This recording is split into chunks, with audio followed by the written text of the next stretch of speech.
Hi Scorpio, welcome to a new era. My name is Emma.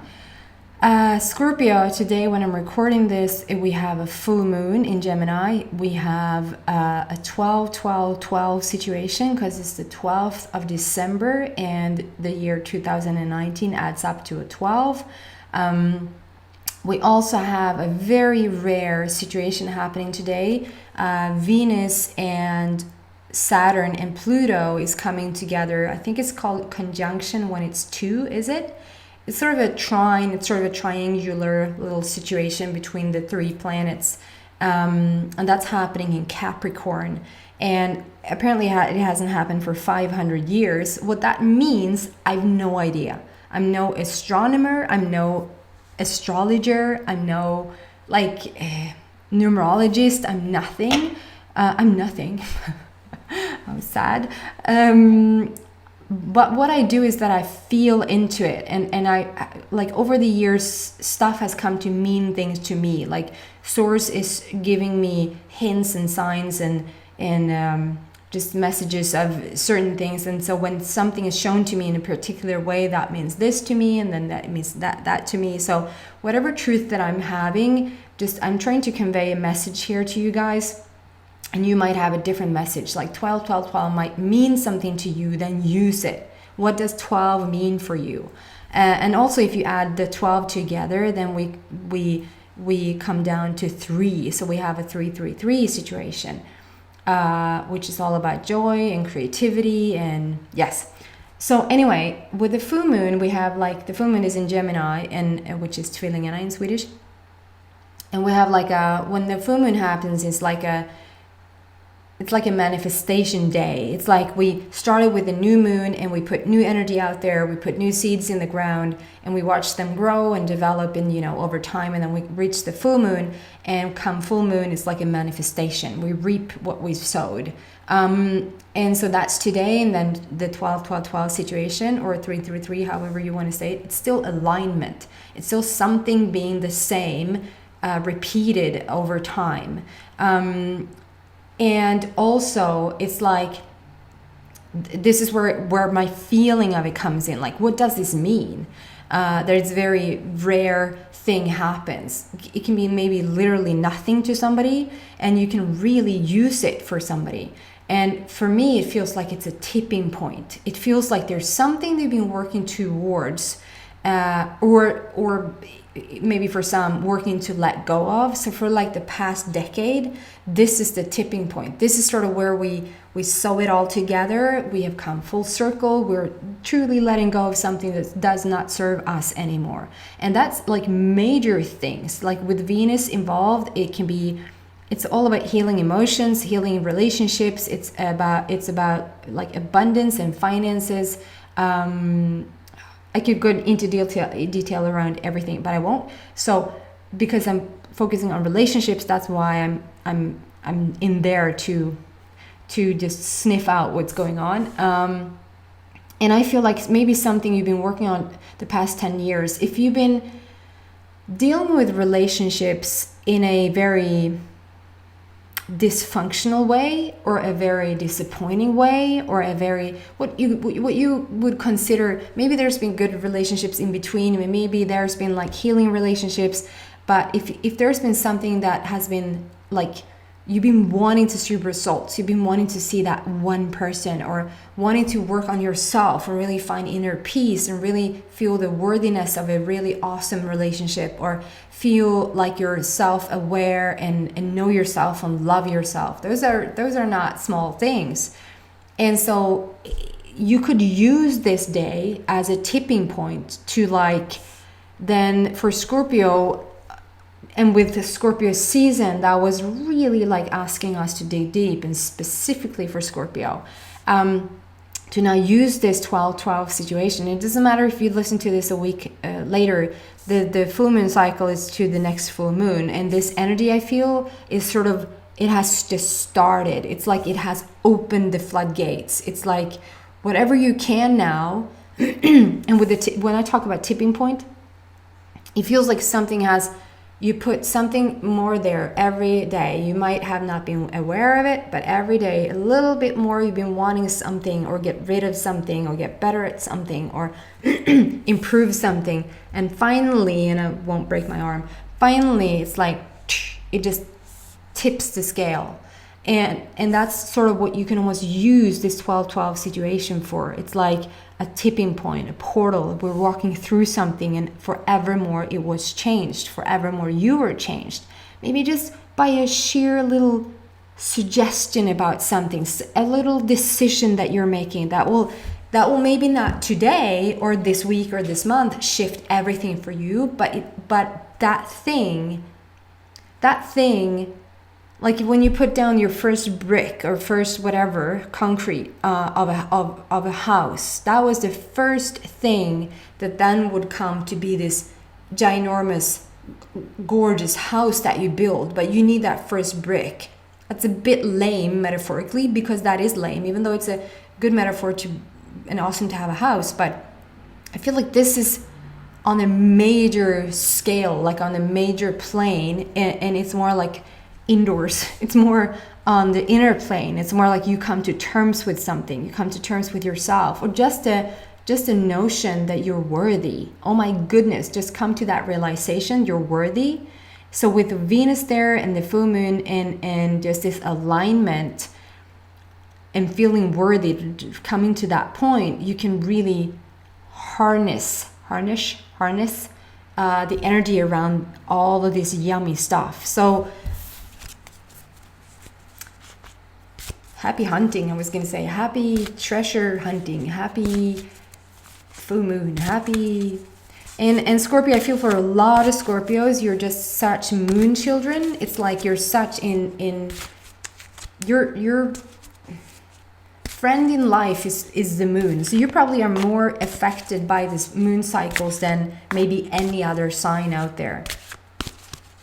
So if that resonates with you, take that to heart and see where the moon is, like what's happening with the moon throughout the month? What's happening with the moon throughout the year? Where is it? What is it up to? What does it mean that the moon is in different places? You know, Scorpio is really, I feel like Scorpio and the moon is just, yeah, you're moon children for sure. I have a son who's a Scorpio, and he is just, what is it? There's so many...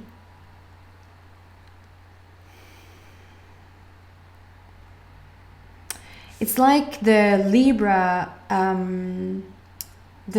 reading, but in reversed. And to be honest, yours lighter. It starts off heavier, but then it's sort of a happy ending.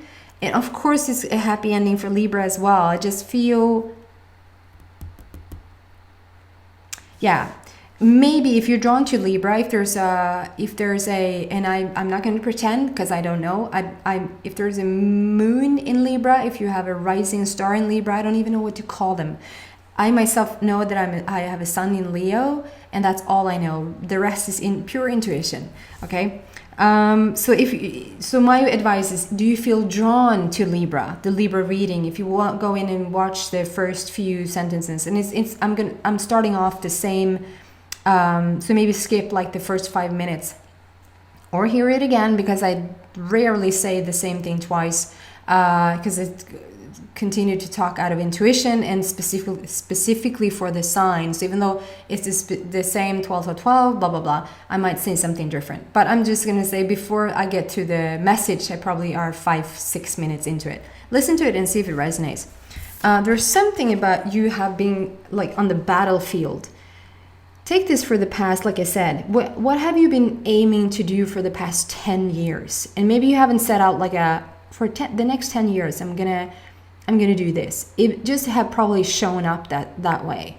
And it feels like you've been on the battlefield. And when it comes to relationships, this can be also trying to be understood by friends, trying to be understood by family, trying to be understood by your parents, by your children, by your relationships overall. It's like navigation through the battlefield, and it's more about you trying to figure out who you are in terms of like in relationship to others, rather than, oh, I'm so I'm so at peace and so at one with everybody else. It's more like if I feel like you, and Scorpio, of course it's not every Scorpio. Of course it's not, because that would be so, it would almost be a bit stupid to say. But I feel, because I have had a lot of Scorpio boyfriends, and my son is Scorpio, and there's other Scorpio in my family.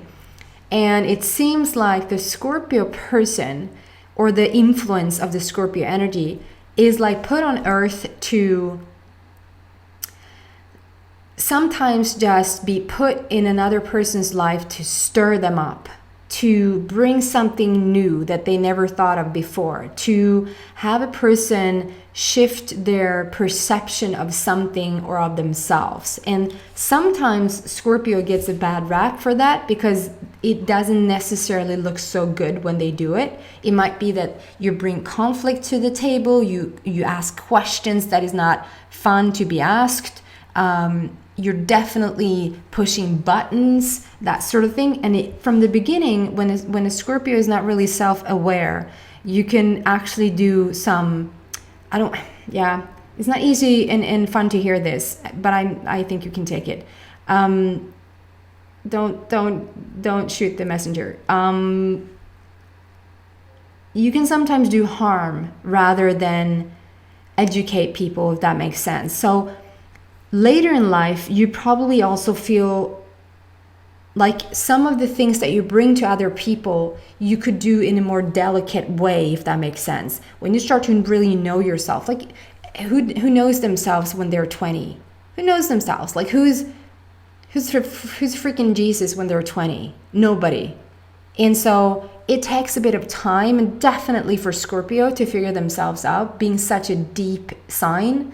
And then to just organize your own shit and organize your own feelings and emotions, and then like, okay, I can bring this to the table, but I can do it in a much more gentle way. I can come from the heart, and when the minute you're out of your ego, you're like a blessing to this world. You're a blessing even before, because you stir things up, you do stir things up. And so maybe that has been a bit of an issue for you, because even though if people would understand, if people would question themselves and inquire, like do a little bit of an inquiry on themselves rather than you douchebag, and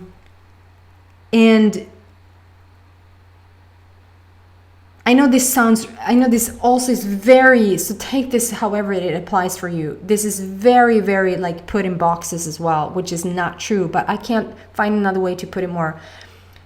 So for a lot of men, it seems that they bring maybe, okay, this is not going to land well. So I'm so, like, you should never say A and then not say B. It's just that I feel what source wants me to say, but I can't find the words that will describe it, and it will offend a lot of people, and it just is not my intention. So I'll drop it and continue the story. Sorry guys, never say A and then never say A and then not B. So what I want to say with this is that you've been dealing with relationships in a way that probably has felt really like you've been really misunderstood. And the battlefield, the conflicts, I feel, is over, and it just continues to, like this, you feel like you have been in the best place. You feel, and maybe like not, maybe you would say, no, I wasn't feeling really well there. No, I wasn't really mature. Yes, I was probably coming from a very egotistical place. Who hasn't been there? Like a lot of people are still there. But I feel like this is you in an attempt to like having this high gorgeous energy, being really like in your rainbow energy, and really like trying to get people to understand what you mean, and trying to like, no, I'm just trying, and it feels like the more you try, the more people has just lost interest in you, being really offended by you, felt really like, we don't want to have anything to do with you, just really misunderstanding you, because this is them. This is they not having like a awesome reaction to what you're trying to do. You're the one with the high energy here. only you probably don't, right? It's like you have all of a sudden you get this superpower. So you get all this magic from inside, and this superpower is like rainbow energy, and you can just use it everywhere. Only you didn't use the manual, and specifically if you're a man, you're probably not even looking in the manual for how to use your superpower, and so you're just trying to use it everywhere, and it just, you know, burns stuff up, and it's like, oh shit. I did that wrong. Maybe I should just go and look and see how I'm supposed to use this. Then we're moving into this. This is like, and the final graduation is that it's like, okay, finally we reached the point of no return into La La Land, meaning lovely land, meaning peacock, meaning soulmate. When this peacock relationship comes out, it talks about a soulmate connection for me. And you have had the soulmate connection on your mind a lot. You've been thinking about them a lot. You've been like seeing yourself there with somebody. You've been visualizing it. You've been wanting it. And when it comes out, like, this is not, like, when this card comes, it's not, yeah, you've been thinking about that, but it's not going to happen. This card comes when it's time. It's the peacock. And then on the bottom, sometimes I'm not drawn there. I think you've had this card before. On the bottom it says raise your standards, and this is what it means. This is like you've come from this a bit lower energy and worked on yourself and worked on others, if you know what I mean. And now we're sort of we're not letting that go, but it's like you like all of a sudden you don't find yourself anywhere close to, instead of like making fires, you're putting out fires, if that makes sense. Like before you would come into, so if you were to speak with your parents, or you talk to your one of your siblings or a friend or a coworker, whoever it is, before you could easily just walk in and 10 minutes later you're just full on in an argument. Like, what happened there? I was in a good mood and I was just gonna make coffee, and then I'm pissed at my sister or brother, you know? Something is off. Or with your friend or with your mother, usually the mother. And now it's like, and so they feel like, you just come in here and you just put fire, and you just, yeah, everywhere. And then it's like, now it's like you can at least go an hour before that happens. It's like you don't even get close to stirring up that same emotions in other people, if that makes sense, because you are in a different place, first of all. And so even though you are shifting things, you're rather putting out fires than making them. And you're sort of more, you can still shift things in people just by your sheer existence, just coming into somebody's life. You can shift their thinking, you can shift their perception of things. You can transform a lot of people with your deep emotion and your really, really just gorgeous energy.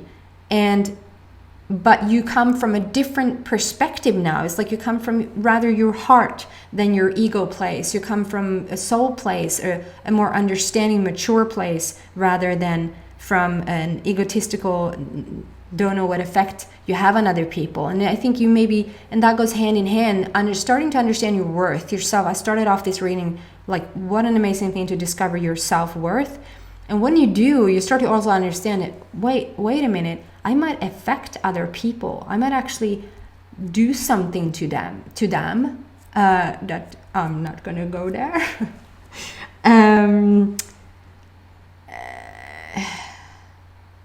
Because before you maybe thought, who am I to change somebody else's life? But the more you understand your worth, the more you understand, maybe that's what I'm doing. And so now you reached a place of soulmate material yourself. You're sort of ready to really be nurturing in a relationship, rather than just being the, I call them the catalyst people. Somebody come in and not sort of calm you down and bring out the best in everybody, but you're sort of been the catalyst. You've been coming in other people's lives, and maybe you've had catalyst people in your life that sort of come in and stir things up and changes things. And if one thing, what they left you with was more wishes about what you really want, that's the catalyst relationship. And I feel like you probably on several occasions have been a catalyst person in other people's lives, and all of a sudden you're not going to be the catalyst anymore, which is, the catalyst is needed for evolution. Without a question, you don't have an answer. Without problems, we don't have solutions, right? Then evolution dies. Then the universe would shrink up and die. The universe is expanding due to all the questions, and you certainly probably stand for 80% of those questions on Earth. Maybe that was a big responsibility, but anyway, I mean that you stirred that up in other people. I'm so over time here. But I do want to say that now it's like, it's time for you to not feel like you just stir things up, which is really, really important, but rather you're a soulmate material person now, and you're here to calm somebody down. You're here to bring out the best in them, and for them to feel like, oh my God, you're my rock, you're my person. You're not a catalyst. You're just, inspiring me to do great things and be better, and I want to stay with you forever. That sort of energy. So just closing off card here now for Scorpio. Yay! This has become your card. So we're ending with your card. Go with the flow, guys. There's the moon in the back. There's a tsunami of emotion and just riding the wave and going forth and just riding that fish. Go with the flow. Let things happen. So we're in a good place, Scorpio. I just love this reading today. And you're going to start to feel like you're more welcome everywhere. What you're doing in the world and your energy is really appreciated and welcome, rather than, you're such a catalyst and troublemaker. I hope this helps. I hope it really resonates with somebody out there. And I just want to take a moment and say that next week I'll be doing your 2020 reading, like look into what's happening in several areas, what happens for you in 2020. So that's very general, but still. And then 2 weeks from now, I would do your next love reading, but then it's Christmas and New Year's, and so I will take a bit of a break. But look out for your 2020. Take care, guys, and Merry Christmas if you listen to this later, and Happy New Year and all of that. Take care. Bye.